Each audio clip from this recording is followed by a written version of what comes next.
Hey everyone, so I just got some brand new figures in from Jedi Survivor. These were ordered from Star Action Figures, which is in the UK. They usually take about 10 days to ship to the US.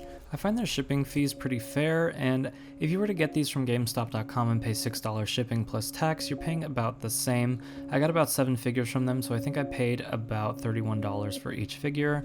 These are my first plastic-free boxes, excluding the Halloween figures. We can see that they have the little graphic on the side showing the size of the figures in relation to each other, as well as the photos on the front. Let's get this one open. So if you haven't seen the plastic-free packaging before, you just have a cardboard insert here instead of the plastic tray. And when you pull that out, you'll have the figure wrapped in tissue paper. It looks quite silly and pretty cheap.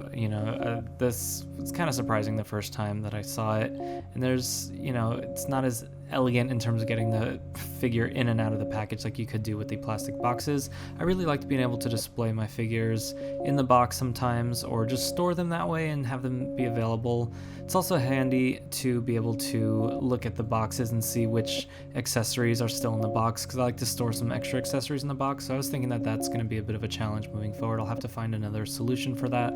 And just like the old K2SO figure, this guy is quite a pain in the butt to stand up, but now he has the added difficulty of the giant backpack, which is actually quite heavy.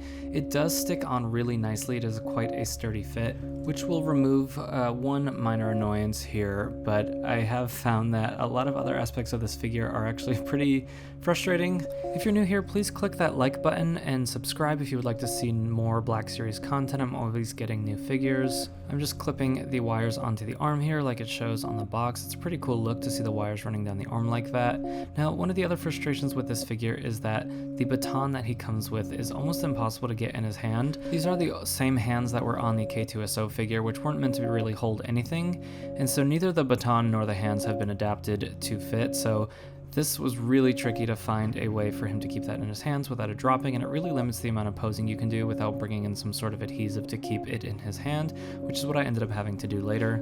This figure was pretty frustrating to mess around with. I was a little annoyed that the baton didn't fit in the hands, and he has a lot of the same issues that we've seen on K2SO before, which I didn't expect to change. This is a repaint line, the Gaming Greats line. So let's compare it to the K2SO that was re-released in the new Rogue One packaging on the Galaxy line.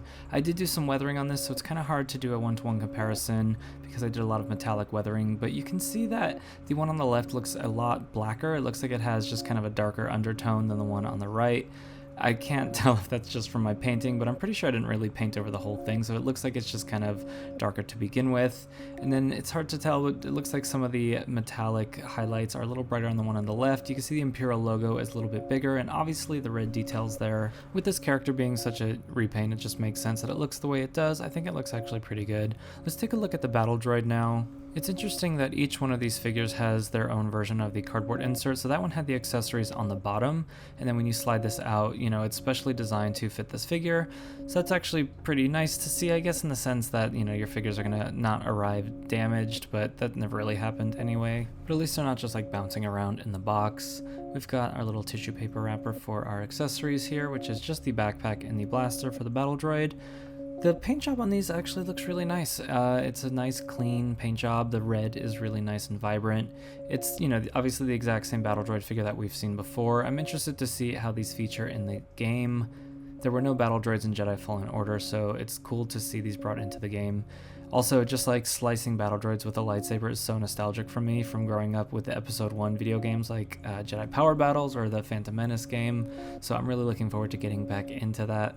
There's something a little comical to me about getting a battle droid and a K2SO figure on the same day, just because these are both probably some of the most difficult figures to stand. Let's take a quick look at the battle droid compared to the original B1 that released a few years ago. You can see that the sculpt is exactly the same all the way down to the backpack, so obviously just a repaint here, but it will probably be accurate to the game, so it would be weird if they did change the sculpt. Let's get a couple of these hexagon stands out. These are the ones that I 3D printed. I designed them myself. They're part of my hexagon stand system, which you can see in all of my shelf series videos. I also like to combine them with some black tack, which I'll have linked below. This is just an adhesive from Amazon. So I just stick some underneath the foot clip there, and then when I place the foot inside the clip, it just adds a little bit of tension to the top, and it just holds in place nicely. And this allows you to kind of lift the figure up and down out of your display without disturbing the other figures, versus when you just kind of use sticky tack tack to stick it to the same shelf that all the other figures are on. It just makes it harder to take them on and off. So we'll go ahead and get the K2 unit, or the KX unit, into place. And I want to show you some customs here as we build out a mini little Jedi Fallen Order / Jedi Survivor shelf. I have this Saw Gerrera that has a custom head from Fett Clone. I'll have him linked below, but this is the bald look of Saw Gerrera that we saw in Jedi Fallen Order, and I just think he totally nailed the sculpt and paint job here. Looks unbelievable. Then we have my custom Jaro Tapal. This is just a straight repaint of the Zeb Aurelius figure. I did take a skirt from a Mortal Kombat figure. I forget what his Cabal was the name. Yeah, and I just painted that up. So I feel like, you know, it's not completely accurate to the armor that Jaro Tapal wears in the game, but I think it looks good and it totally reads as the character. So anyway, that's all for today's video. Thank you guys all for watching, and I'll see you all next time.